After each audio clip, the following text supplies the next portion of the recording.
Welcome to Indian study.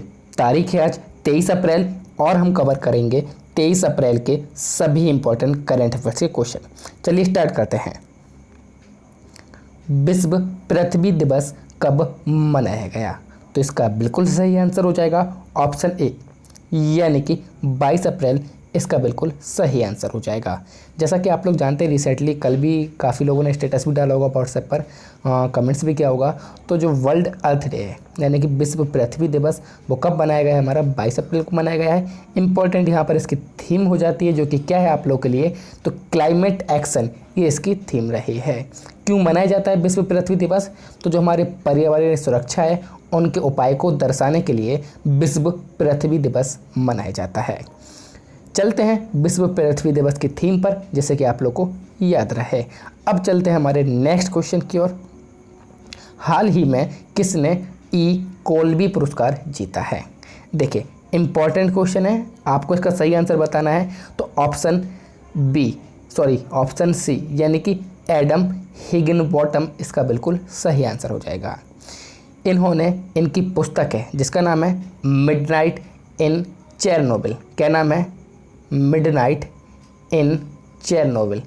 इस पुस्तक के लिए इन्होंने क्या जीता है? ये खिताब जीता है। अब इसका पुस्तक की यदि बात की जाए तो पूरा नाम इसका क्या है? Midnight in Chernobyl, the untold story of the world greatest nuclear disaster. और इनको जो अवार्ड दिया गया है वो इनकी किताब है सैन्य या खुफिया इतिहास पर लिखी अब तक की उत्कृष्ट पुस्तक है, और उसी के लिए इनको क्या दिया गया है? अवार्ड दिया गया है। ठीक है, तो देखिए इनकी पुस्तक है, मैंने अभी भी बताया आपको, midnight in Chernobyl, the untold story of the world. और ये कौन है? हमारे एडम हिग्निबॉथम, जिनको ये दिया गया है अवार्ड। अब चलते हैं हमारे नेक्स्ट क्वेश्चन की ओर। उससे पहले जिसने भी हमारे चैनल को सब्सक्राइब नहीं किया है वो सब्सक्राइब कर सकता है। साथ ही साथ हमारी वीडियो की PDF पाने के लिए आप हमारे व्हाट्सएप ग्रुप या फिर टेलीग्राम ग्रुप को ज्वाइन कर सकते हो, जिसका लिंक आपको डिस्क्रिप्शन में भी दिया गया है। और जाके आप सर्च भी कर सकते हो इंडियन स्टडी टेलीग्राम पर, आपको ग्रुप मिल जाएगा। अब चलते हैं तीसरे क्वेश्चन की ओर, जो कि काफ़ी इंपॉर्टेंट क्वेश्चन है। हाल ही में किसने सुजलाम सुफलाम जल संचय अभियान को मंजूरी दी है? तो इसका बिल्कुल सही आंसर हो जाएगा ऑप्शन बी, यानी कि गुजरात इसका बिल्कुल सही आंसर हो जाएगा। तो गुजरात सरकार है उसने इस योजना यानी कि सुजलाम सुफलाम जल संचय अभियान को तीसरे चरण को, कौन से तीसरे चरण को मंजूरी दी है। अच्छा, ये योजना है क्या या फिर अभियान है क्या? तो इसमें जो हमारे बांध होते हैं उनकी टेस्टिंग की जाती है, जो नदियों में गाद है उसकी टेस्टिंग की जाती है, और इन गाद को हटाकर गहरीकरण यानी कि कितने गहरे बचे हैं, इन सभी का क्या किया जाता है? आकलन किया जाता है इस अभियान के तहत।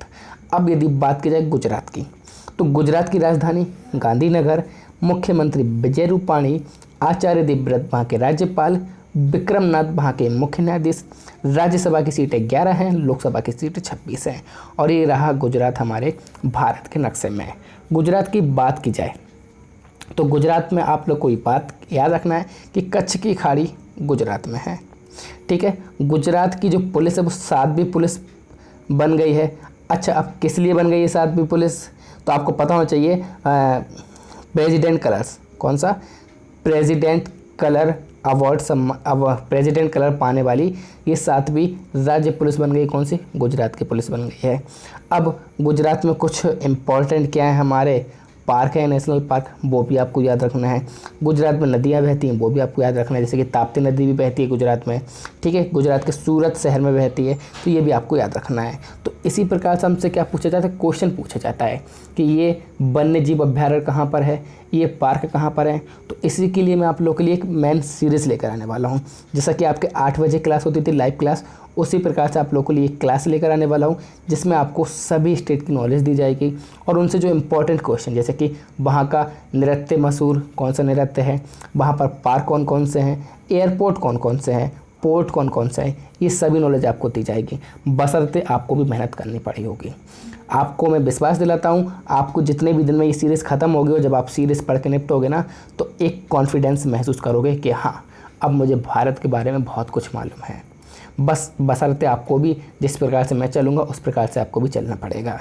चलते हैं फिलहाल चौथे क्वेश्चन की ओर। हुआवाई इंडिया के नए CEO किसे बनाया गया है? तो इसका बिल्कुल सही आंसर हो जाएगा ऑप्शन सी, यानी कि डेविड ली इसका बिल्कुल सही आंसर हो जाएगा। और ये किसका स्थान ले रहे हैं? तो जे चेन का ये स्थान ले रहे हैं। तो अभी तक इंडिया के जो CEO थे हुआवाई के, वो कौन थे? जे चेन थे, परंतु अब डेविड ली को इसका CEO बनाया जा रहा है। तो डेविड ली, ये रहे डेविड ली जिनको ये CEO बनाया गया है हुआवाई का। अब यदि हुआवाई की बात की जाए तो इसकी स्थापना 1987 में हुई थी। देखिए मुख्यालय इसका कहाँ पर है? चीन में है। और आजकल आप लोग जो जूम ऐप सभी लोग यूज़ कर रहे हैं, वो भी चाइना का ऐप है। वहाँ का भी जो मुख्यालय है वो चाइना में है। संस्थापक रेन जेंगफेई हैं और CEO अब इसके कौन बन गए हैं? तो डेविड ली इसके CEO बन गए हैं। तो आप लोग भी समझदार हो कि चाइना को हमें बॉयकॉट करना है। फिलहाल पाँचवें क्वेश्चन को चलते हैं। हाल ही में पेटीएम पेमेंट बैंक ने किसके साथ साझेदारी की है? तो इसका बिल्कुल सही आंसर हो जाएगा ऑप्शन बी, यानी कि मास्टर कार्ड इसका बिल्कुल सही आंसर हो जाएगा। देखिए जब पार्टनरशिप होती है तो कुछ ना कुछ कारण होता है। तो यहाँ पर कारण क्या है? तो यहाँ पर जो पेटीएम पेमेंट बैंक है वो वर्चुअल और फिजिकल ये दोनों ही तरह के डेबिट कार्ड जारी करवाना चाहता है। इसी कारण इन्होंने मास्टर कार्ड के साथ क्या की है? साझेदारी की है। अब वर्चुअल यानी कि आभासी, जो कि आपको वर्चुअल होंगे पूर्ण रूप से, जैसे कि वर्चुअल G20 शिखर सम्मेलन हुआ था, उसी प्रकार से ये वर्चुअल क्या रहेंगे? मास्टर कार्ड रहेंगे। ठीक है। अब यदि बात की जाए मास्टर कार्ड की, तो रिसेंटली इसके CEO चेंज हुए हैं। कौन हुए हैं? अजय पाल सिंह बंगा हुए हैं। मुख्यालय इसका न्यूयॉर्क अमेरिका में है और स्थापना इसकी 1966 में हुई थी। तो ये इंपॉर्टेंट है आपके लिए, अजय पाल सिंह बंगा। ओके, नेक्स्ट क्वेश्चन की ओर चलते हैं। हाल ही में किस राज्य में तिरंगा वाहन लॉन्च की गई है? इंपॉर्टेंट क्वेश्चन है आप लोगों के एग्जाम पॉइंट ऑफ व्यू से। चलिए इसके बारे में बात करते हैं। यदि पहले बात की जाए तिरंगा की, तो इसका फुल फॉर्म क्या है? ठीक है, तो इसका फुल फॉर्म है टोटल इंडिया रिमोट एनालिसिस निरोगे अभियान। यानी कि एक वाहन है जो कि आपको बता दूं तो इसके बोनेट पर थर्मल स्क्रीनिंग लगी हुई है। ठीक है, और इंफ्रारेड थर्मामीटर भी है इसमें, 2 साइड इसके माइक्रोफोन लगे हैं, कैमरा लगे हैं। यानी कि पूरी तरीके से ये स्वास्थ्य को जांचने के लिए, यानी कि कोविड-19 की चेक करने के लिए बनाई गई है। इसमें क्या होगा? तो ये रैपिड टेस्ट करेगी जाके बाहर पर।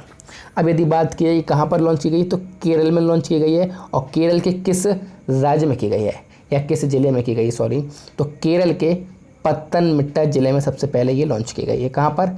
पत्तनमथिट्टा ज़िले में। नेक्स्ट क्वेश्चन की ओर चलते हैं। उससे पहले बात करेंगे केरल। ये रहा भारत के नक्शे में केरल। राजधानी तिरुवनंतपुरम। पिनरई विजयन मुख्यमंत्री, आरिफ मोहम्मद खान राज्यपाल, मुख्य न्यायाधीश S मनी कुमार। राज्यसभा की सीट 9, लोकसभा की सीट 20। अब यदि बात की जाए केरल, तो किसके लिए प्रसिद्ध है? मसालों के लिए केरल प्रसिद्ध है। ये सभी लोग आप लोग जानते होंगे। नेक्स्ट क्वेश्चन की ओर चलते हैं। हाल ही में किस देश ने भांग की खेती को वैध किया है, यानी कि वैलिड कर दिया है? तो इसका बिल्कुल सही आंसर हो जाएगा ऑप्शन बी, यानी कि लेबनान इसका बिल्कुल सही आंसर हो जाएगा। तो लेबनान जो देश है उसने अपने यहाँ भांग की खेती को वैलिड कर दिया है। इससे पहले वहाँ पर भांग की खेती वैलिड नहीं थी। अच्छा, क्या परेशानी आई या फिर क्या कारण रहा जो भांग की खेती वैलिड कर दी गई है? तो औषधीय उपयोग यानी कि मेडिसिन बनाने के लिए इस भांग की खेती को क्या कर दिया गया है? वैलिड कर दिया गया है लेबनान कंट्री में। अब यदि लेबनान की बात की जाए तो राजधानी है बेरूत, राष्ट्रपति मिशेल एओन, मुद्रा है लेबनान पाउंड यहाँ की मुद्रा है। नेक्स्ट क्वेश्चन क्यों चलते हैं। हाल ही में किसने आयु एवं सेहत साथी ऐप लॉन्च की है? तो इस 8वें क्वेश्चन का सही आंसर हो जाएगा ऑप्शन सी, यानी कि राजस्थान इसका बिल्कुल सही आंसर हो जाएगा। अब पहली बात, आयु एवं सेहत साथी ऐप करेगी क्या काम और किस लिए आयोजित की गई है? इंपॉर्टेंट क्वेश्चन यही बनते हैं यहाँ पर 2। तो ये जो राज्य के जो लोग हैं, वहाँ का जनता है जो यहाँ की, उनको ऑनलाइन डॉक्टरों से परामर्श करवाएगी। साथ ही साथ जो ऑनलाइन दवाई ऑर्डर की गई है उसको भेजने में ये मदद करेगी ऐप। ठीक है, अब ये क्या ऐप किसने बनाई है, मेन बात यह है। तो वहाँ की एक हेल्थ केयर स्टार्टअप कंपनी है जिसका नाम है मेडकार्ट्स। क्या नाम है? मेडकार्ट्स। उसके सहयोग से ये बनाई गई है। राजस्थान सरकार और उसके सहयोग दोनों से ये बनाई गई है। अब यदि बात की जाए राजस्थान की, तो सबसे पहले तो भारत के नक्शे में ये रहा राजस्थान, जिसकी राजधानी जयपुर, मुख्यमंत्री अशोक गहलोत, कलराज मिश्र राज्यपाल, इंद्रजीत मोहंती मुख्य न्यायाधीश, राज्यसभा की सीट 10, लोकसभा की सीट 25 है यहाँ पर। ओके, नेक्स्ट क्वेश्चन क्यों चलते हैं। हाल ही में किस राज्य ने ऑनलाइन कोचिंग प्लेटफॉर्म का शुभारंभ किया है। तो 9वें क्वेश्चन का यहाँ पर सही आंसर हो जाएगा ऑप्शन डी, यानी कि कर्नाटक इसका बिल्कुल सही आंसर हो जाएगा। तो कर्नाटक राज्य ने क्या किया है, ऑनलाइन कोचिंग प्लेटफॉर्म का शुभारंभ किया है। और कहाँ पर किया है, तो गेट सेट गो, क्या नाम है, गेट सेट गो इस ऐप का नाम है। साथ ही साथ ये वेबसाइट भी और ऐप है, ये दोनों ही हैं जो लॉन्च किए गए हैं। और किस लिए लॉन्च किए गए हैं, तो जो 2020 में वहाँ पर कर्नाटक सीएट के पेपर होने, नीट के पेपर होने, उनमें जो छात्र हैं उनकी कोचिंग को ध्यान में रखते हुए ये ऐप क्या किए गए हैं, विकसित किए गए हैं। परंतु बात की जाए कर्नाटक की, जिसकी राजधानी क्या है, बेंगलुरु है, मुख्यमंत्री BS येदियुरप्पा हैं, वाजुभाई वाला यहाँ के राज्यपाल हैं, मुख्य न्यायाधीश अजय श्रीनिवास ओखा हैं, राज्यसभा की सीट 13, लोकसभा की सीट 28, और ये रहा हमारे भारत के नक्शे में कर्नाटक। नेक्स्ट क्वेश्चन क्यों चलते हैं। हाल ही में किसने कोविड इंडिया सेवा का शुभारंभ किया है। तो इसका बिल्कुल सही आंसर हो जाएगा ऑप्शन बी, यानी कि डॉक्टर हर्षवर्धन इसका बिल्कुल सही आंसर हो जाएगा। काफ़ी इंपॉर्टेंट क्वेश्चन भी आप लोग के लिए रहेगा। अब मेन बात, ये सेवा जो है शुभारंभ की गई है, किस लिए की गई है। तो जो हमारी जनता या पब्लिक है वो डायरेक्ट क्या करेगी, यहाँ पे कम्युनिकेशन कर सकती है, यानी कि आप लिख सकते हो डायरेक्ट कोविड इंडिया सेवा पर कोई भी क्वेश्चन, और आपको रियल टाइम में उसका क्या मिल जाएगा, आंसर मिल जाएगा। तो ये जो है वो डॉक्टर हर्षवर्धन के द्वारा की गई है, सेवा शुभारंभ की गई है। ठीक है, तो डॉक्टर हर्षवर्धन आप लोग जानते ही होंगे कौन है, केंद्रीय स्वास्थ्य मंत्री हैं, और इनको आप लोगों ने देखा भी होगा। फिलहाल चलते हैं आगे की ओर, यानी कि कल के प्रश्न की ओर। तो कोरोना मुक्त होने वाला भारत का दूसरा राज्य बना है, तो ऑप्शन बी, यानी कि मणिपुर था। तो बिल्कुल सही आंसर था मणिपुर।